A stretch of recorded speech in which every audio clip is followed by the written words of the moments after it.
नमस्कार, capital TV देख रहे हैं आप। मैं हूं आपके साथ सोनाली। उत्तर प्रदेश में लोकसभा की 2 सीटें रामपुर और आजमगढ़ पर उपचुनाव को लेकर समाजवादी पार्टी ने अपनी तैयारी तेज कर दी है। आजमगढ़ लोकसभा सीट पर होने वाला उपचुनाव सपा के लिए 2024 के लोकसभा चुनाव से पहले सफलता का बड़ा पैरामीटर बन गया है।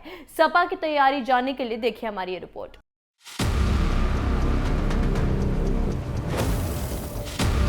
आजमगढ़ की सीट अखिलेश यादव के इस्तीफा देने के बाद खाली हुई और सपा किसी भी कीमत पर इस सीट को गंवाना नहीं चाहती। यही वजह है कि सपा का ध्यान आजमगढ़ की लोकसभा सीट जीतने पर है।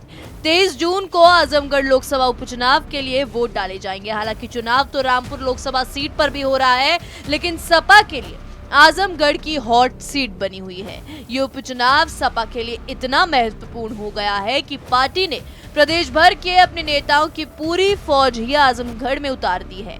दरअसल इसके पीछे सबसे बड़ी वजह यह है कि ये सीट तब खाली हुई जब सपा के राष्ट्रीय अध्यक्ष अखिलेश यादव ने यहां से इस्तीफा दिया और उससे पहले जब 2022 के विधानसभा चुनाव हुए तब सपा ने आजमगढ़ की 10 विधानसभा सीटें जीत ली।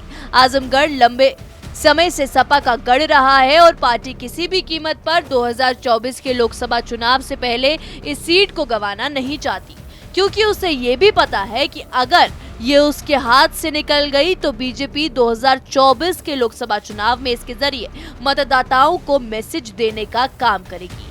उधर उपचुनाव तो रामपुर में भी हो रहा है, लेकिन वहां की सारी जिम्मेदारी आजम खान पर है। लेकिन आजमगढ़ की सीट को जीतने के लिए पार्टी ने हर बिरादरी से आने वाले अपने बड़े नेताओं को अब वहीं पर कैंप करने के लिए भेज दिया है। सपा ने धर्मेंद्र यादव को उम्मीदवार बनाकर यादव वोटर्स को अपने पक्ष में करने का काम तो किया है, लेकिन अब जिस तरीके से सपा के सारे नेता आजमगढ़ में डटे हुए हैं, उसके जरिए भी पार्टी की कोशिश है कि हर बिरादरी को अपने साथ जोड़ा जाए।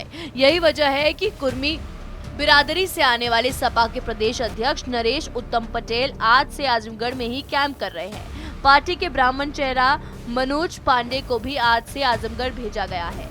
वहीं अगर बात करें तो खुद प्रोफेसर राम गोपाल यादव इन दोनों आजमगढ़ में ही मौजूद हैं और चुनाव की रणनीति बना रहे हैं। साथ ही पिछड़ी बिरादरी से आने वाले स्वामी प्रसाद मौर्य भी इन दिनों आजमगढ़ में ही पार्टी के पक्ष में प्रचार कर रहे हैं। पार्टी के दलित चेहरे के तौर पर इंद्रजीत सरोज भी आजमगढ़ में लगातार चुनाव प्रचार में जुटे हुए हैं। पार्टी के मुस्लिम चेहरे के तौर पर महाराष्ट्र से विधायक अबू आसिम आजमी भी आजमगढ़ में ही डेरा डाले हुए हैं।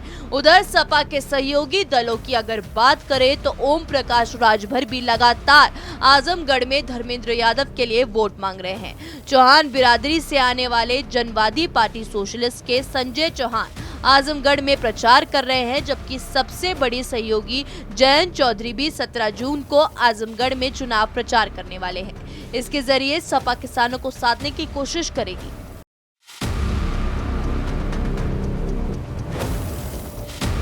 आजमगढ़ की लोकसभा सीट पर अगर जातीय समीकरण को देखें तो सबसे ज्यादा यादव वोटर हैं, उसके बाद मुस्लिम वोटर आते हैं। ऐसे में पार्टी के सबसे बड़े मुस्लिम चेहरे और विधायक आजम खान भी 18 जून को आजमगढ़ जाएंगे और 2 विधानसभाओं में जनसभा को संबोधित भी करेंगे। हालांकि अखिलेश यादव के आजमगढ़ जाकर प्रचार करेंगे या नहीं, इसकी कोई जानकारी सामने नहीं आई है।